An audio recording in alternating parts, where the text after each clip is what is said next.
What's up, everyone, and welcome into the Buffalo Sports Collective. It is Friday, April 14th, 2023. As always, I am PK alongside my co-host, Phil.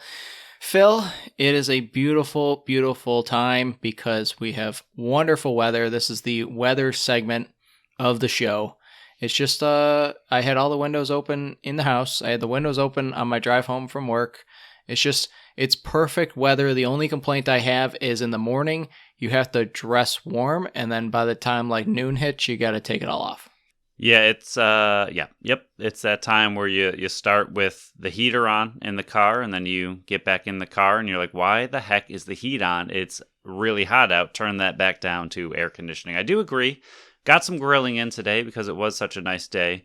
And someone mentioned to me at work today that they're like, oh, look at that. I see on the weather, it's supposed to be a high of 70 something. I think it was 70s, somewhere around there for not just tomorrow or today, if you're listening to it on Friday, but for the Saturday game, they were like, oh, it's going to be a really nice walk to the Bandits game. I was like, yeah, until some freak storm blows in from London, goes the opposite way that weather is even supposed to travel, and we get blasted with a blizzard from just the time period of 5 p.m.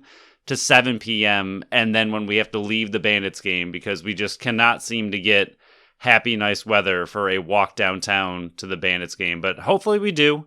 Hopefully some freak storm does not roll in, and we once again get some kind of miserable, unfortunate walk to the Bandits game. Hopefully it stays nice and warm and fun. Yeah, I don't know about you, but I'm breaking up my my shorts. I don't know if I've ever partook in the. You had to have. Last year finals. That was like that's middle fair. to the end of June. I don't remember wearing shorts. I don't know what shorts I would. Oh, I wore shorts. Would have busted out. I mean, I'm sure. I'm sure I did. I would hope I did, but I feel like jersey and jeans make sense, but like jersey and khaki shorts or something like that, like it's tougher to pull off because the jerseys are oversized for the most part. So when you're wearing a jersey, it already looks a little big. So if you're wearing shorts on top of that, I feel like it makes the shorts look a little awkward. But I feel like with jeans, it doesn't matter. It like plays very nicely. I feel like if you're wearing, I feel like you got to go gym shorts, I guess is what I'm saying. If you got a jersey on and you're going shorts, I feel like average-sized shorts and a jersey can look strange, especially because they're long-sleeve jerseys. They're not shorts. It's not like a baseball jersey and shorts all day. That's perfectly fine. It's nice out and short sleeve. I feel like a long-sleeve jersey that's oversized and shorts, I feel like that's a little weird. Not gym shorts, though. I'm still okay with the gym shorts and that, because I feel like that just kind of goes a little bit more together. And usually gym shorts tend to be a little longer. They don't have to be, but usually. Most of my jerseys are like a size up than you're supposed to have because most of the jerseys I own are during cold weather months. So you wear like a hoodie or something underneath it and you want your jersey bigger. For Bandits, I don't know why, but it's like the perfect fit. It's the perfect size jersey. So when I wore my khakis last year, you didn't really notice or really care because the jersey was like a perfect fit. I don't know why I did it, but I did it, and it's a good look. As long as you don't look at my face. Yikes.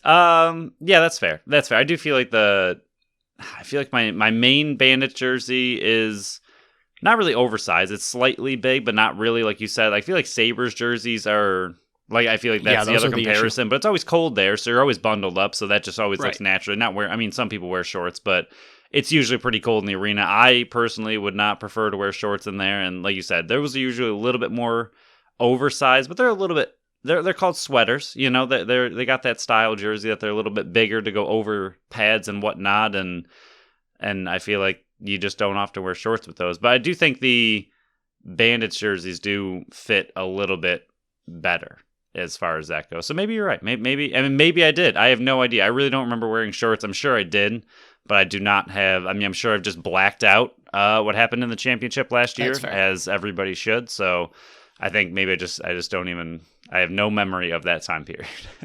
I just know I have it because we took the picture of my Ban the Waves sign and I was wearing shorts. That's the fair. only reason I know.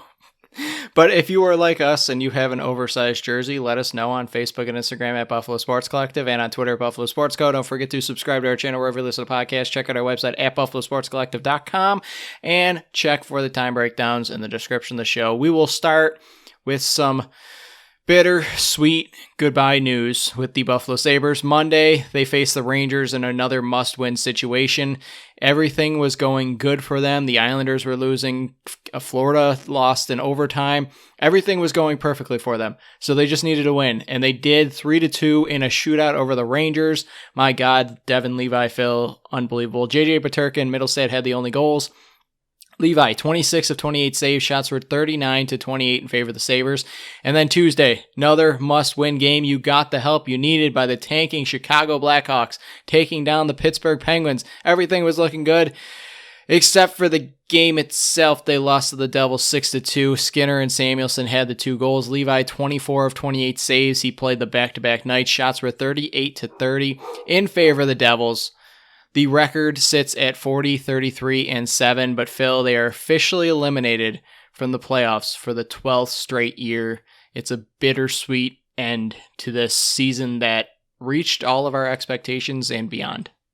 And before we go into that, because they are playing as we're recording this, or will be shortly, yes. Is it as of or shortly? Very soon? As of right now. They're 20 minutes into the game. There we go. So, but I know he's the backup tonight, and that's perfectly fine. I think Anderson absolutely deserved the start, should get the start. It's his big night, especially because they're out of playoffs, but even in general, it's a huge night for him. But did you see Devin Levi's makeshift helmet that he busted out for this game? I mean, can he do no wrong? He needs to retire a Buffalo Sabre.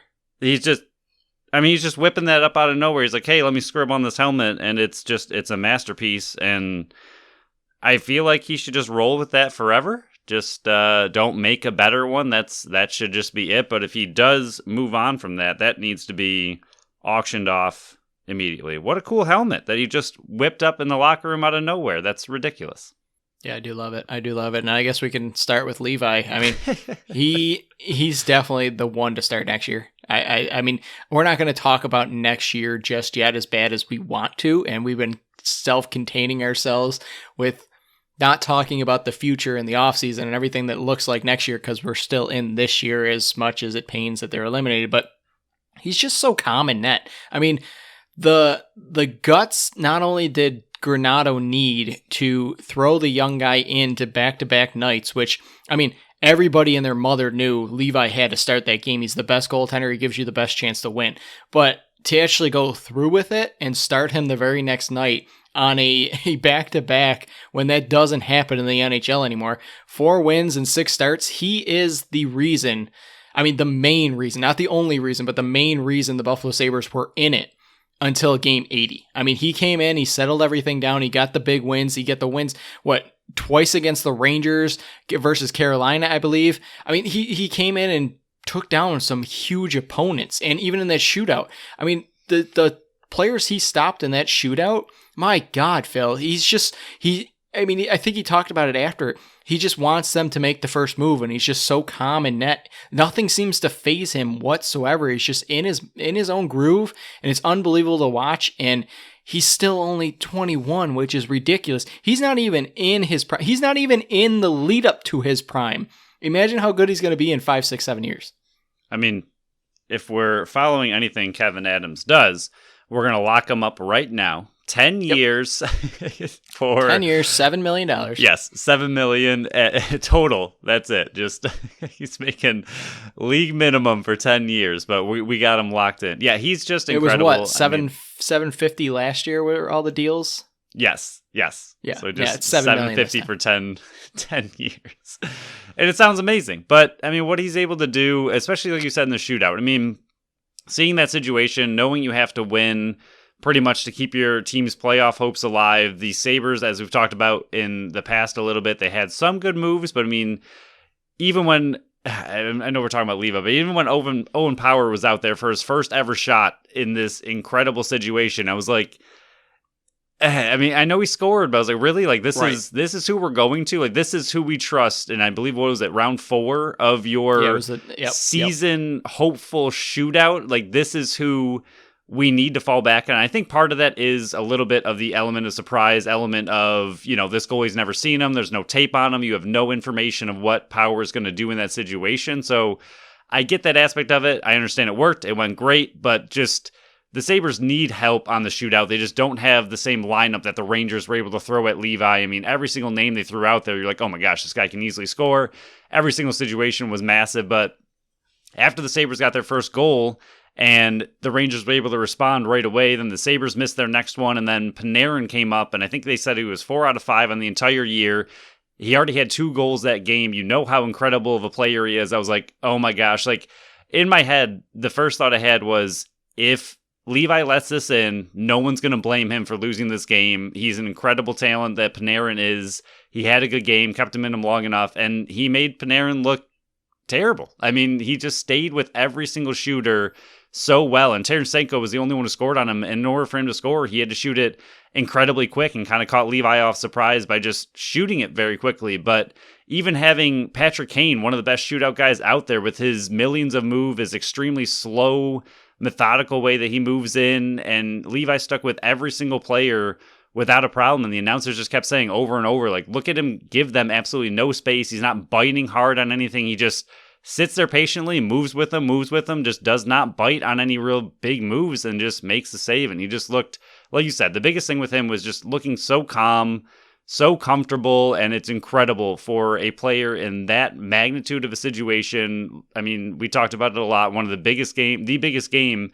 that this team has had in 12 years, and you're throwing a 21-year-old rookie goalie in there, and he comes up with just that incredible of a game and just those incredible moments. And it's, again, it's so hard to just not ride the hype train forever right now. I mean, I know even with some of those bigger games that he let a lot of goals in, most of those still weren't his fault. And even with those, I'm still beyond high on this kid's hype train, and I cannot wait to see what else he can do. Yeah, I think the number 2 guy, for a reason that the Buffalo Sabres were in it this late, is the guy that scored the shootout winner, in Casey Mittelstadt. He has taken a monster step forward. I remember early, I think we bring this up almost every show now. I remember early in the season where it was Casey Mittelstadt and Victor Olofsson, and we're going, I don't know why, and I don't know how Don Granato sees what everybody else does and leaves that pair together. As soon as he broke those two apart and January hit, you got a different Casey Mittelstadt. You got a guy that you can't get the puck off his stick. A guy that's a playmaker. He finds passes unbelievable. I mean, I think he was the one that backhanded the pass to Skinner for the wide open net right in front of the net. It's just, he has taken his game to another level. And if he can keep this pace from January to April and transition into next year, I mean, he's making like $2 million on his final year of his deal next year. I mean, when he signed that, I was going, okay, you locked him up for 3 more years. I don't think he's a $2 million player with how he's been playing right now. If he plays like this next year, it's a steal, and he's going to be making more money. And we'll talk about if there's an extension down the road or anything like that. But I mean, he went on such a hot streak. I think he is the number 2 reason why this team was in it through 80 games. And I mean, going into the season, what were we saying? If they're in it and they have meaningful games in March and April, they had a successful season. 40 wins for the first time in 12 years. 7-2-1 down the stretch. Just an unbelievable. I mean, remember that stretch they were having? We're like, well, this is over. They stand no chance. They went 7-2-1 down the stretch to stay alive through 80 games. Just unbelievable. And I think Casey Mittelstadt is a huge reason for that. Yeah, I mean, I think the biggest thing for him, and again, the team moving forward, especially with him coming up on his final year, it's good that he didn't have another wishy-washy kind of year where, I mean, it started a little rough, like you said, but luckily he came on strong, and he didn't have that season where he had streaks of being good and then, fade away, streaks of being good. I think just the entire second half of his season, he's really stepped up. And again, I think part of it goes back to, I mean, he kind of made me look a little bit foolish with me trying to say he's a little bit more of a grinder player now and a little bit more of that power forward aspect to him instead of that flashy Silly player. Phil. And then he just pulls that shootout move out of nowhere and looks incredible. And he does have really good skills. I mean, we've seen him score some of those other goals as well. I think it was Skinner passed him or Tuck or someone in one of the recent games where he burned the goalie. It might have been Dahlin. Was it Dahlin's crazy? Nope, that was the easy slam home. I don't know which one it was, that was but a tap-in. He burned the goalie pretty badly, and I think he's just still finding out who he is as a player. I think he is a little bit more of a power forward who also has a scoring touch, who also has that assist touch. But the way he was able to extend plays, the way he was able to get in deep with the puck, the way he was able to just kind of you just couldn't get the puck off of him. And I think that's just been a little bit more of his style, has been a little bit more physical than we originally saw him, especially as we all remember his pull-up, kind of draft combine looking picture that everyone still makes fun of. But I mean, the player he's turned into and the physical player that he's turned into and developed into, I think the second half of the season was massive for him and for the Sabres, just kind of moving forward, understanding a little bit more of the player they officially have. And I think he's finally, I don't want to say that this whole season he was injured, but you can tell he's finally shaking off some of the injuries from last year, and he's just looked healthier. He's looked better. And when he had to step into that Tage Thompson gigantic hole, because Tage Thompson is a massive man who leaves a big hole on that top line, I think he filled in extremely well. And like you said, he was a big reason that they were still in it down the stretch. So I know I said we're not going to really talk about the future year, and I'm just going to ask one more question to you once I'm done with this last part here, and then we can kind of carry on if we want. But I think next year, what you're going to want to see is the rookies take that next step. The Krebs, the Owen Powers, the Peterkas, Quinns, all of them take that next step after one full year in the NHL. I mean, a lot of times, a lot of people were calling, hey, put him up in the box, send him down to Rochester, give him some more time there. And then Granato did it perfectly. Worked him through it, sat him in the box for 2 or 3 games, let him see the ice and everything, and then go back down there and perform. And I think they all had solid first years. I think the team's going to get younger because you're going to be losing Anderson. You might be losing Gergensen. You might be losing Oposo. So the team's probably going to get younger than it is this year, but everybody else that's on the team currently has already got experience. I think the power play has been bad the last few weeks. They need to be better throughout the entire year rather than just, great in one section and then bad towards the end. The penalty kill has got to get better. They need 3 new defensemen. They need to find a partner for Owen Power.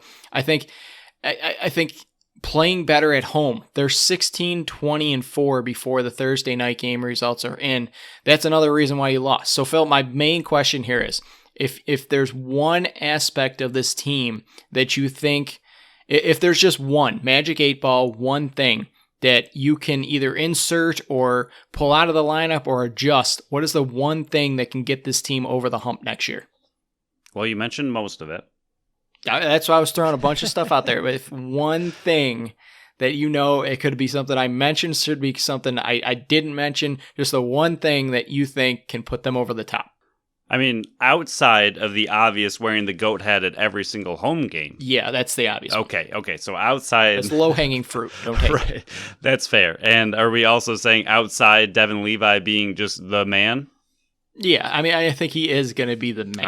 All right. So there's two obvious things. All right. I mean, I think goaltending is a massive part of it, though. I mean, if you would have had Levi all year, they'd be in the playoffs. Right. I don't want to keep talking about Levi because we've already talked a ton about him, as everybody should be, because he's incredible. But, I mean, just as a quick thing, like you said, I mean, one thing, if Levi's in all season, I'm not saying he would have just continued this amazing stretch, but if he played like he did at these, at the end of the year, the little sample size we have, if he was able to replicate that for an entire season, you're in the playoffs, and that's that. But outside of that, I don't know. I mean, I don't know. There's so many little things. There's a lot of fine tuning this team needs to do. I think the core is there, the pieces are there, the young talent is there.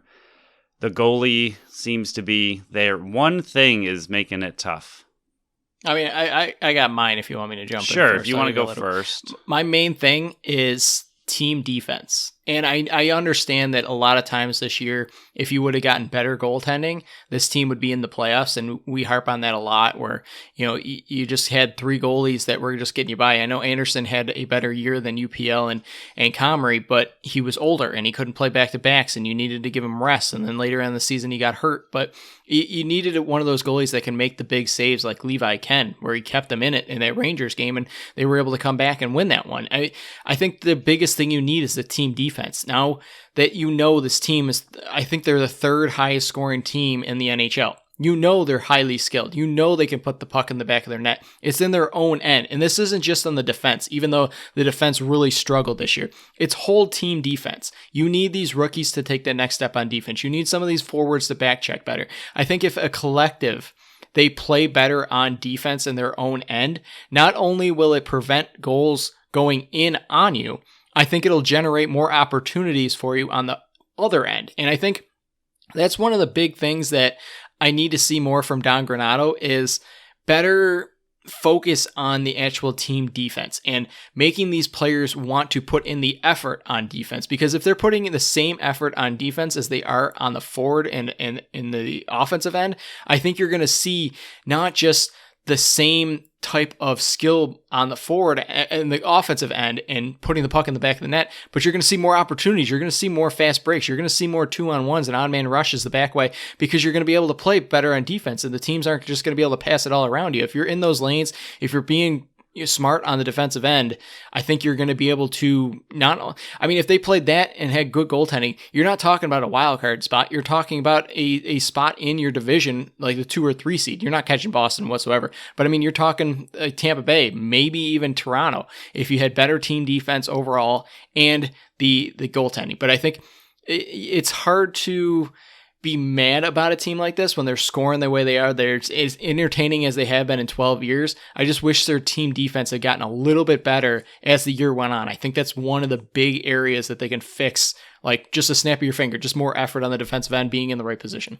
And to kind of piggyback off that, looking at all of your points that you just made, the biggest one that stood out to me, which I guess kind of is obvious now that you mention third highest scoring team in the entire league, but the 3 new defensemen was the biggest thing if I had to pick one. Something to that effect. Again, just the defense overall, and I wonder if... do you think that if Levi's in there, they will play... I don't know how you could play more loose than they already do, but do you think they're going to play even a little bit more risky, knowing that they have that kind of potential goaltending behind them? Or do you think they're going to be willing to tighten up and play tougher because, obviously the team already loves the kid. So is it one of those situations where they're like, this guy's keeping us in a lot of these games, we want to play absolutely incredible in front of him? Or is it one of those situations where this guy's incredible, we can play even a little bit more risky and really just kind of go for it? I think it can be one and the same. I think you can take your risk and your chances while still being defensive minded back there. If there's an opportunity where you think the one guy is going to be able to steal the pass across the middle, if you send out like a Skinner or a Tuck or somebody out on the back end to get him on a breakaway, I don't think that's going to kill you. Just don't do it constantly. I think you can sneak guys on the back end because you have Levi back there who, if the pass does get across, you can rely on him to try to make that save. But I think I think that goes into the fact of just playing overall better defense, because if you're playing overall better defense, your players are in the right positions, they're on the right people, you're able to take more risk in the back end. That's what I kind of meant by you're going to get more scoring opportunities if you're playing more defensive minded. You're going to be able to sneak guys out the back door like that because, the other guys behind you, the 4 other guys, are in the right defensive position. So I think it's one and the same. If you play better collective defense, you're going to be able to play a bit more risky and not be as scared to play a bit more risky because you have a guy like Devin Levi in the net. But Phil, yeah, sadly another season of no playoffs, but it feels differently. I know last year felt differently, but this year feels like they're right there. They're like a few pieces away from being and breaking this tied longest drought in all of major sports. But we'll move on to the BSC update. We'll close out the Sabres season and their final 2 games on our next show. BSC update. It's almost there, Phil. I almost had my 300-point lead. It's so close. I am up 2267.05 to 1968.72. I scored 15.5. You scored 8.5 in these last 2 games. There's 2 more games to go. So you making any changes to your final BSC Sabres update? I feel like I should just honorary throw Devin Levi on my team for funsies at this point, I'll give it to you. Maybe I'll get you an assist. Yeah, I'll take Levi for the win, and really just to say he was on my team. It can't get much worse than It is right now. So yeah, I will take Levi over. I'll just give you Levi, Phil. I'll let you finish with 6. Bonus player. Because I'm doing this. Samuelson's out these next 2 games because he's been playing through an injury, so I'm not just going to leave a DNP on my bench. I'm going to pick up Lyubushkin, who's taking over the second pairing role with Owen Power. I'll take Lyubushkin for Samuelson. Is he actually good though? It doesn't matter if he's good or not. He's going to be playing. That's true. I mean, Levi will be playing too, so that is true. But I think who outscores who. When Levi pulls up an empty netter, you come talk to me. You just got to hope there's a lot of giveaways and somehow Lyubushkin gets me negative points, which is possible. So it could possibly benefit you. But yeah, on our next show, they face Ottawa as of this recording right now. You'll know the results before we do. And then Columbus to finish out the season on Friday. We'll finish up the Buffalo Sabres season on Monday and then possibly BSC Award Show on that following Friday. But we don't even have to do a wildcard watch anymore, Phil. That's dead and buried, but heck of a season for them. We'll dive into it more on the next show, but we'll move forward. Buffalo Bisons, 2 games to talk about, 1 good, 1 bad. Tuesday versus Rochester.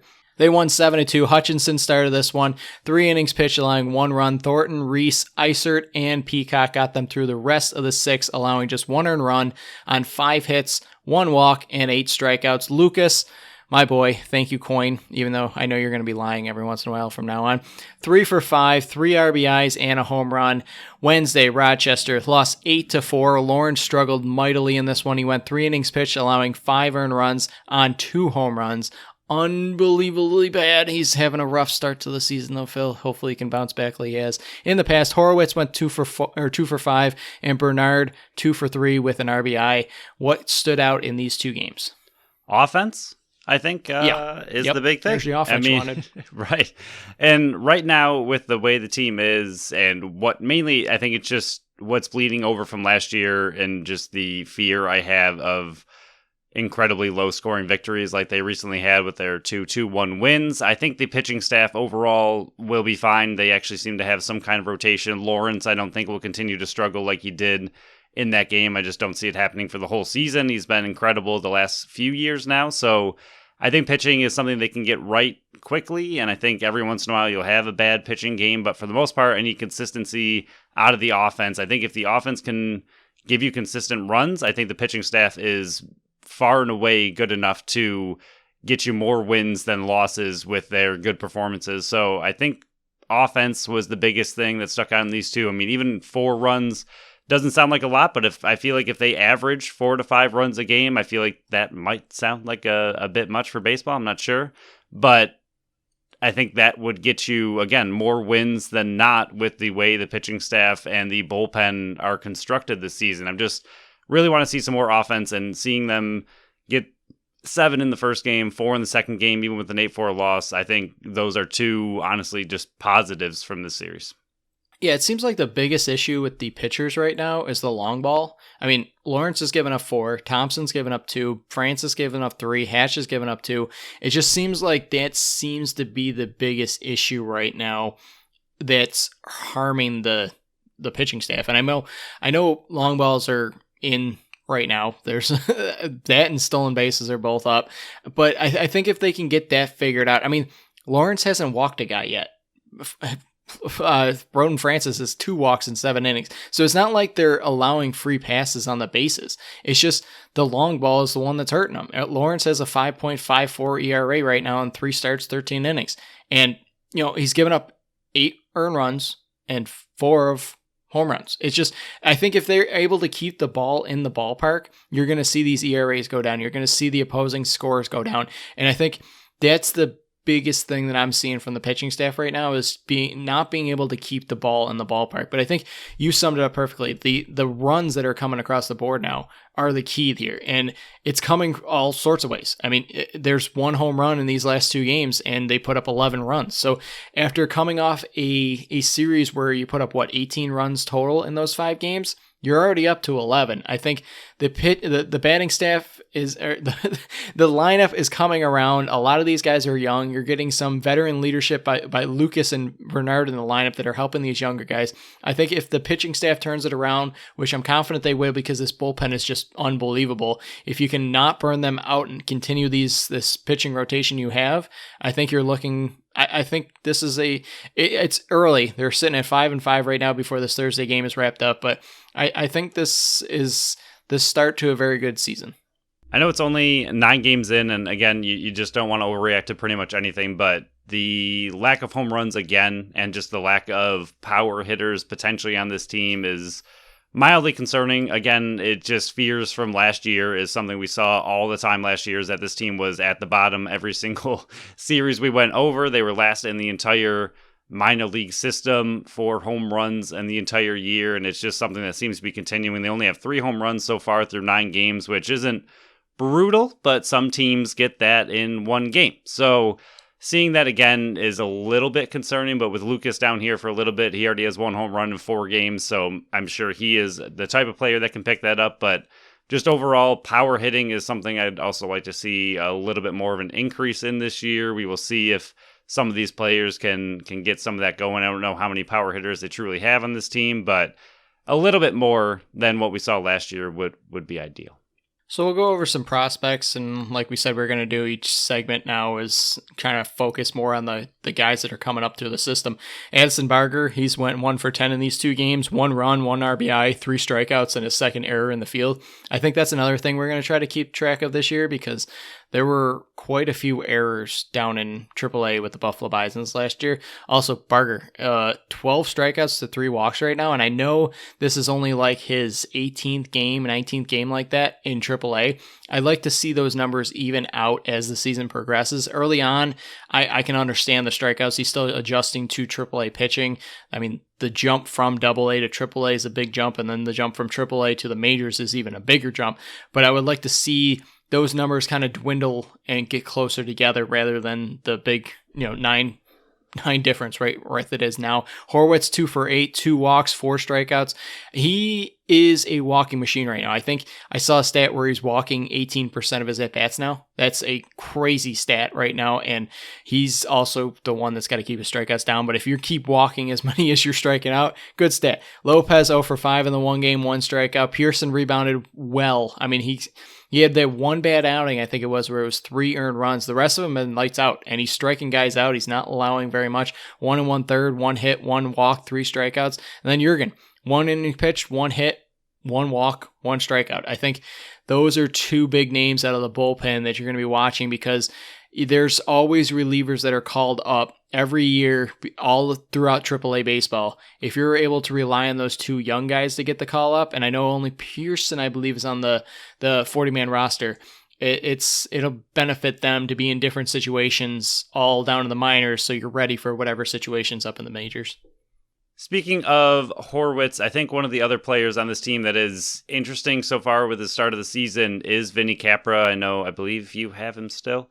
I dropped him. Oh, you dropped him on your fantasy roster. His average is 167, does not look very good, but he is 5th in the team, playing 8 games with a 394 on base percentage because he has 8 walks. He is leading the team in walks compared to Horwitz's minuscule 7, even though I have Horwitz, so I love that he's getting 7 walks. But, I mean, that's another interesting player. Not hitting that well. Horwitz is hitting 310, so Horwitz is hitting and walking at an incredible pace, but it's interesting that Capra is not hitting very well, but at the same time, he's seeing the ball very well with a team leading 8 walks and a pretty solid 394 on base percentage. So even though it looks like he's struggling, I don't think he's doing quite as bad as it seems. It is just his hitting. I mean, he seems to be seeing the ball really well. I think his hitting will just have to come as the season comes along. I think if you see someone like that, though, with those kind of stats, I mean, if he's seeing the ball well, I think the hitting will eventually catch up. And Junger, who is, not Jurgen, because he will be Jurgen all season long, Phil.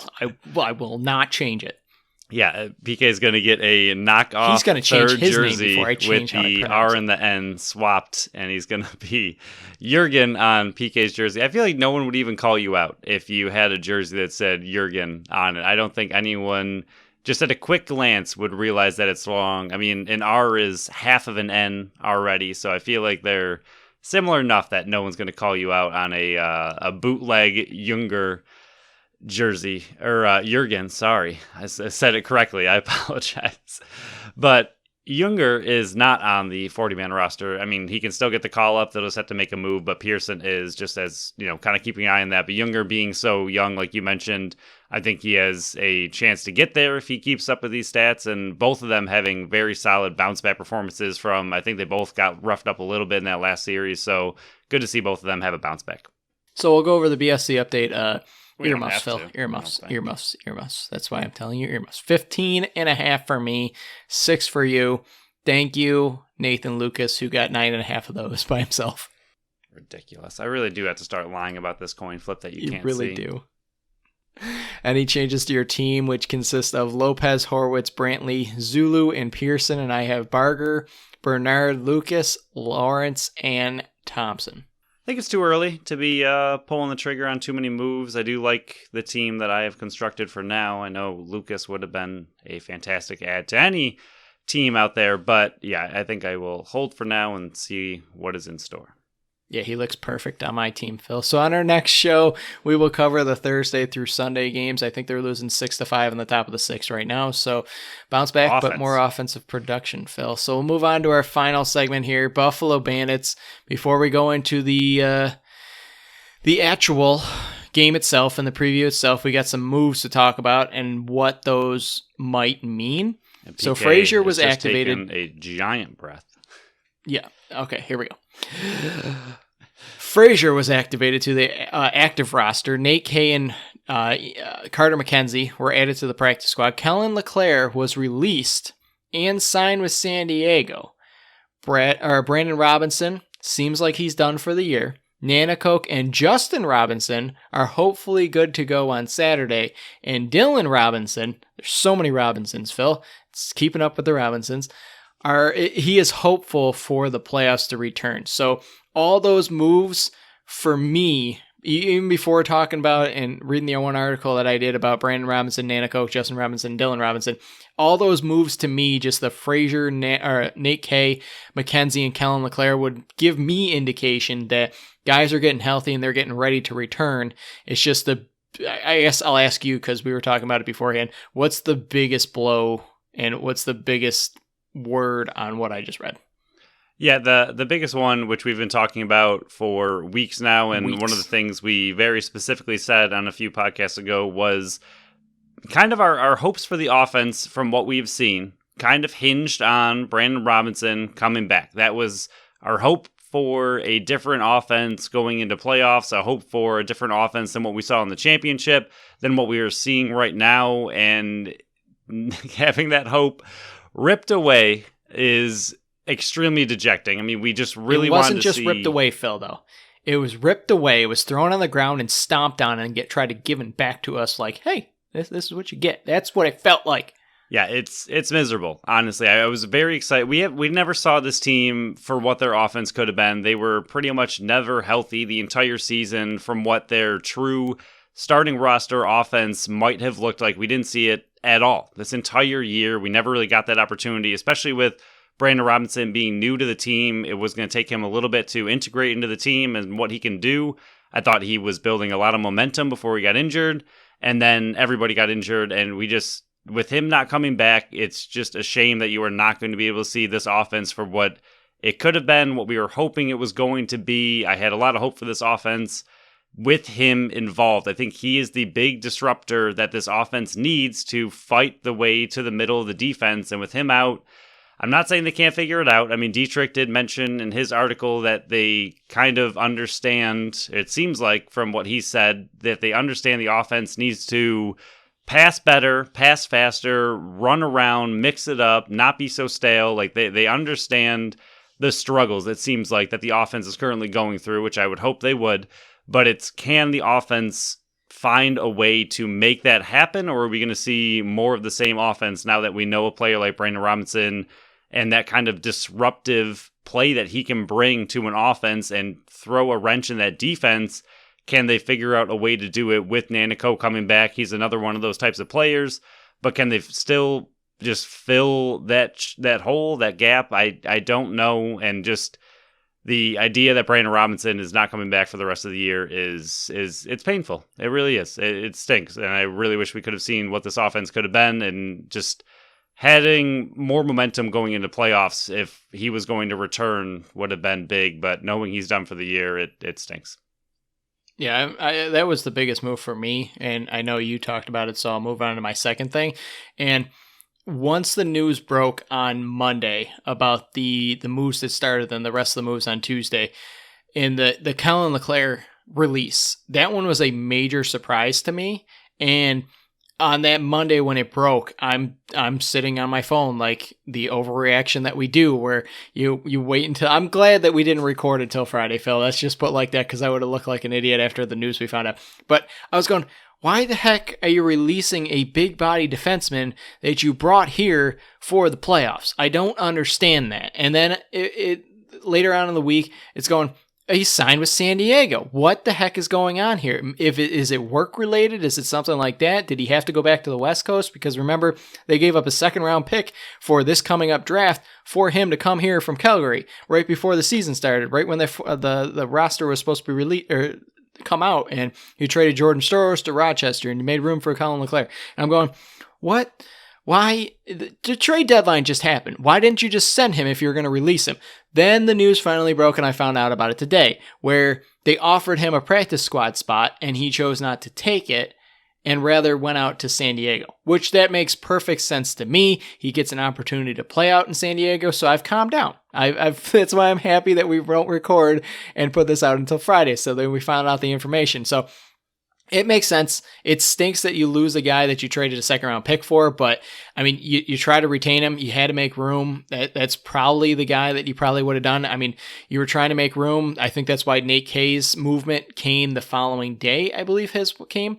It came on Tuesday, where Kellen LeClair wouldn't go to the practice squad, so you had to send somebody else down. You do that for playoff time also, because you had 2 open spots on the practice squad that you would rather take and put them down, because Saturday, I think it is, where you can't sign any more street free agents and you can't send anybody to the practice, like release and then sign them to the practice squad. That can't happen. So if you fill out your full practice squad now, smart, love it. So I don't have to come on here and complain about Kellen LeClair, because it all sorted out. And again, that's why I'm happy that we had some time, that we could figure out the information. I just wish there was a way to find out this information a lot easier than waiting days and days and getting angrier and angrier and then just finding out and going, yeah, that makes sense.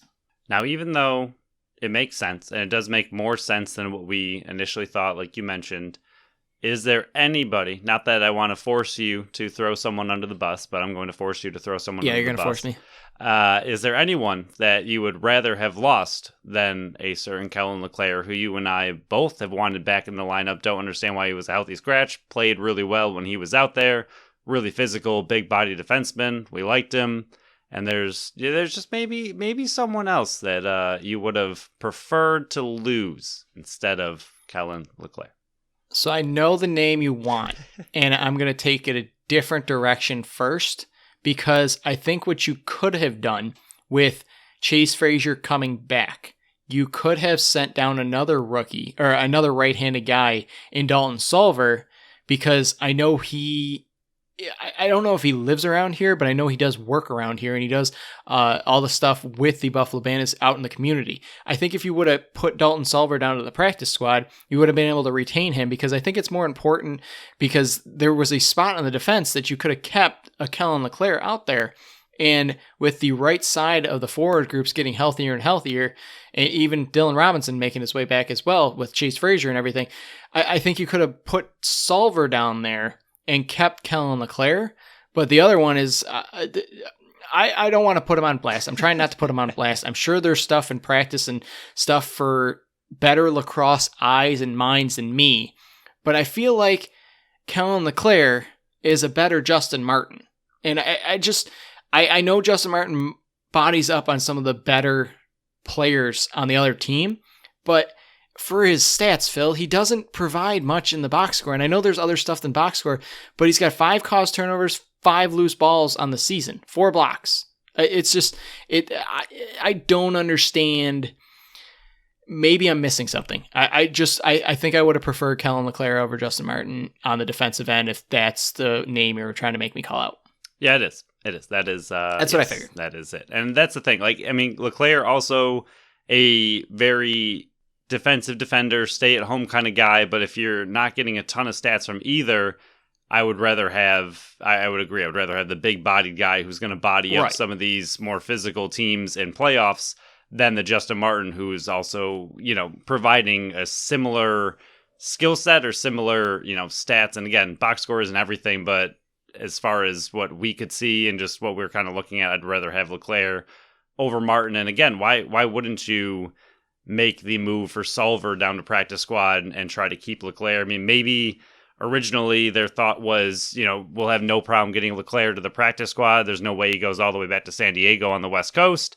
And here he is, but I would hope that they'd have open conversations about things like that. And maybe you'd be like, oh, okay, so he doesn't want to go to the practice squad. He wants to remain on our active lineup, as anybody would. And we have, maybe a different way we can work this. But it is what it is at this point. I mean, for the most, I don't know, like it's hard to get excited about the players coming back because I'm pretty dejected about the players that went out. Even Carter McKenzie going to the practice squad, I thought he's been playing very well recently. Another big-bodied defender who is, I mean, yes, he's still with the team, perfectly fine, and be called up, sent down, whatever, but you took McKenzie off, you took Leclerc off, and we're constantly complaining that this team doesn't have big-bodied defenders, and you just got two of your biggest additions off of the active roster. So we'll see. I think it's going to be very interesting. I mean, we can transition into this New York game. I think it's going to be very interesting to see what this starting roster for the Bandits looks like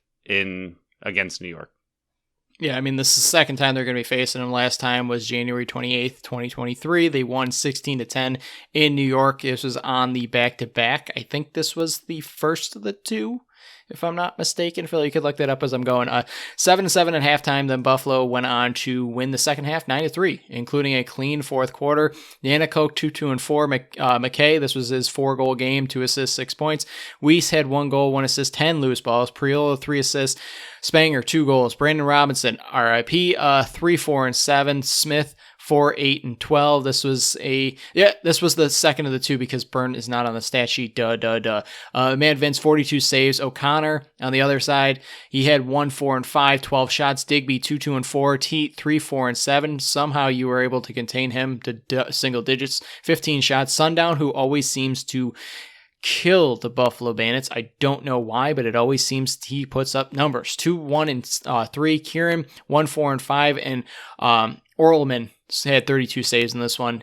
Phil, any numbers in that one that stand out that might be able to either be replicated or improved upon in this game?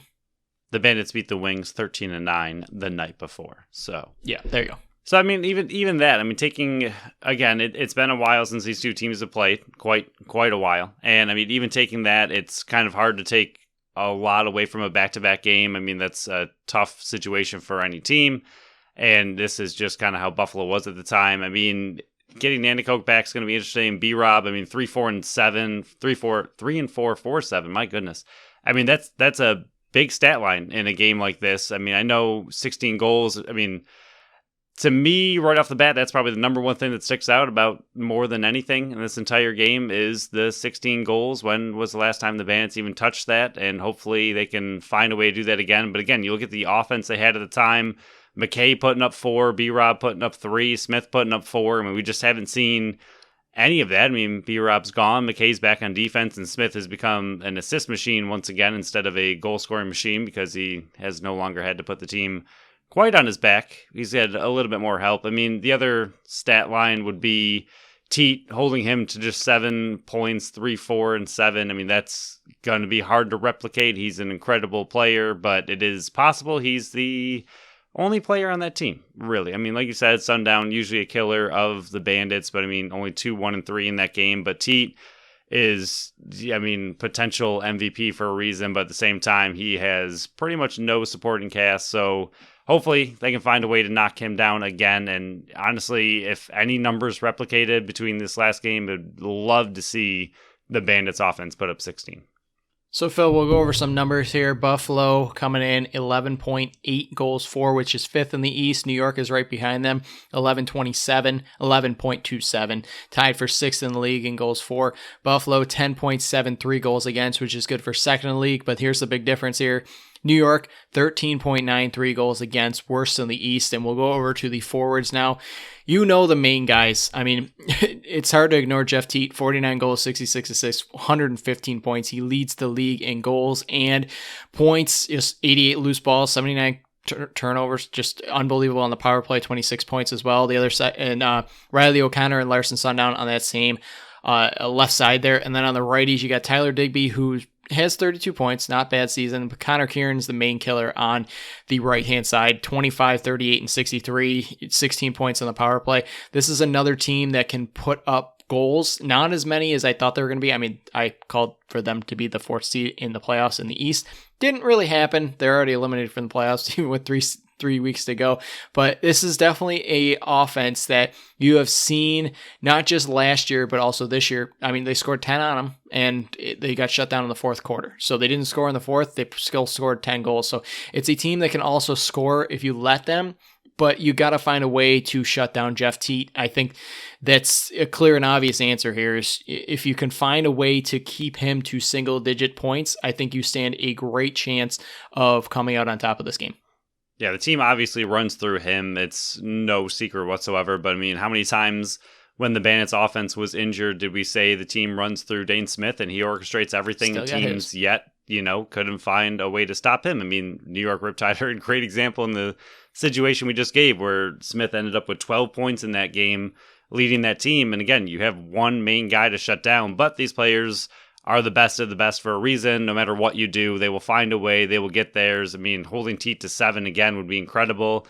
New York Riptide's last 2 games were both against Georgia Swarm. I don't know if that has something to do with it, but they scored 7 and 8, so they were actually held pretty much in check before that. Albany Firewolves, they scored 13. Philadelphia Wings, they scored 13. Philadelphia Wings again, they scored 12. And then against Rochester, another good team, they only scored 10. So they're hovering right around 10, 11, 12 for the most part in the last few games, but these last 2, they only scored 7 and 8, so for once they were finally held. Hopefully the Bandits kind of look at what Georgia was able to accomplish and find out what they did so well and kind of replicate whatever they were able to figure out, because holding the Riptide to only 8 and 7 in back-to-back games against the same team is pretty impressive, so hopefully they can kind of take a page out of the Georgia Swarm book and replicate whatever they did. Yeah, this is the big issue with the team that we're about to talk about now is the back end. The defense and the goaltending is what I was worried about when it came to figuring out if this team could make that next jump into the playoffs. And they let me down a bit because they're the worst of the East in goals against. And Jay Thornbert is back on the back end. He's the face-off guy, 96 loose balls, 12 caused turnovers. Scott Dominey, he's got 75 loose balls, 16 caused turnovers, 9 blocks. He's the main stay-at-home defender back there, but he's also got 11 points. Ron John's back there, 70 loose balls, 6 turnovers, 17 caused turnovers, and then Kevin Brownell, fan favorite, and coming back to Banditland for the first time since he signed with New York, probably going to get some kind of video, I would assume, because he's coming back. He was a longtime Bandit assistant captain. I'm assuming there's going to be some kind of video welcoming back, but he's having a decent season, 12 points. I think he had a game of 4 goals, if I remember correctly, 3 goals, something like that. But I mean, back end like that, there's some defenders back there, but they are beatable and susceptible. And if there's any game that you want the Buffalo Bandits to get right, it has to be a game like this.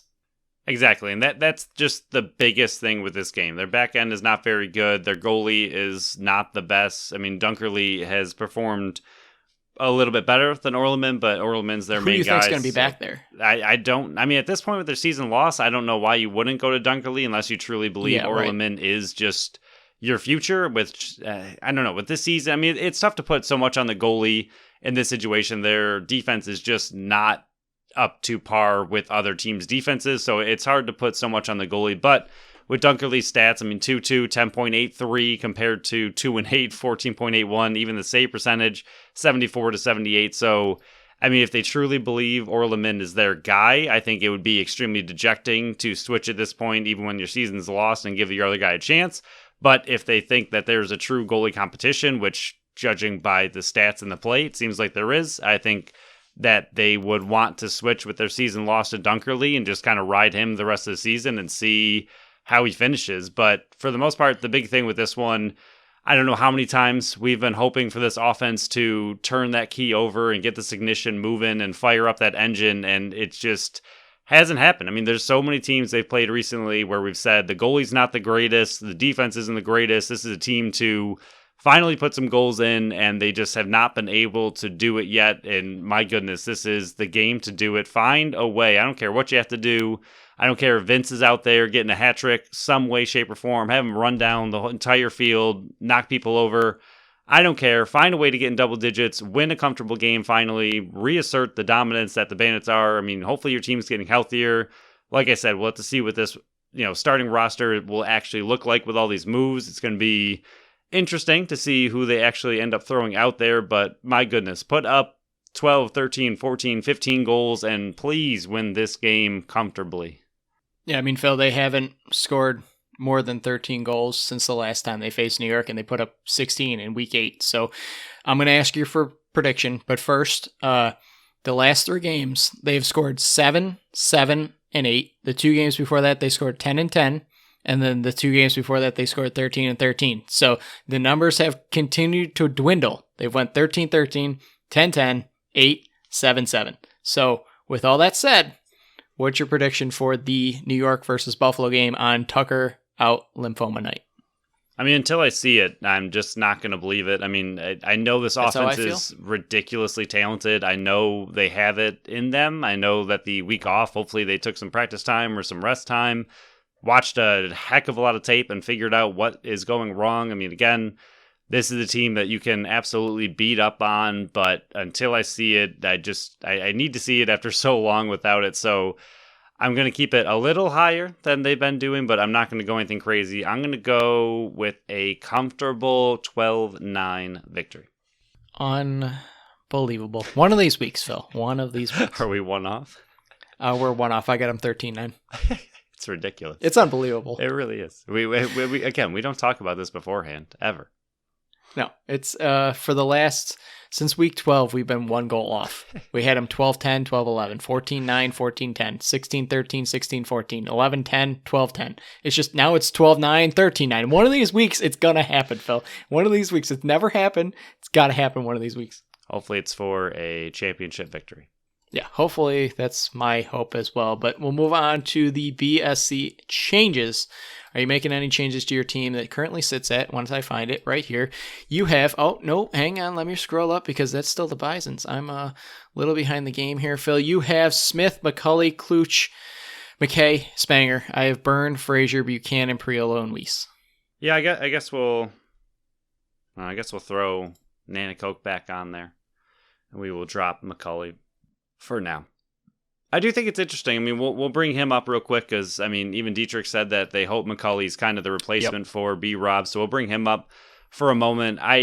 It's interesting how much he's faded since Cloutier and Byrne have come back. I understand those are your 2 dominant lefties, so clearly he, was leading the lefties at one point as far as offensive forward goes, and he took that role and he was really growing with it. Obviously, when those 2 come back, he's going to fade a bit. He is now the 3rd lefty on that side as far as just being over there. I'm guessing time on the floor as well. But I think it's interesting to see him fade as much as he has. And he's still, he's still got it. He gets his goal every once in a while. He gets that quick stick goal. He's still out there. He's still making his presence known. He's still a good player. But I'm a little bit surprised that he's faded this much. And I think, I don't know. I don't think he's a straight 1-for-1 with Brandon Robinson. I think they're just different players. I know McCulley's very physical. He fights like a maniac and will fight anybody, and I absolutely love the grit and toughness that he brings, but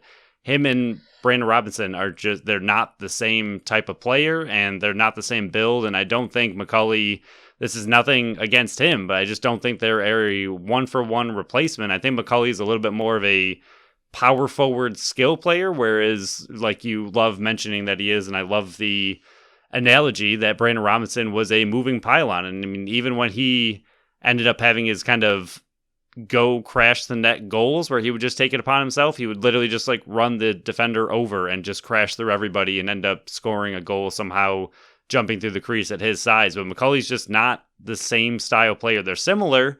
And I understand that McCauley's more that style than a Cloutier or a Josh Byrne is, but I just don't think they're one for one. And I don't know. I'd love to see McCauley step up into that role a little bit more. Now he's going to be asked to and forced to, but I just don't think they're exactly the same.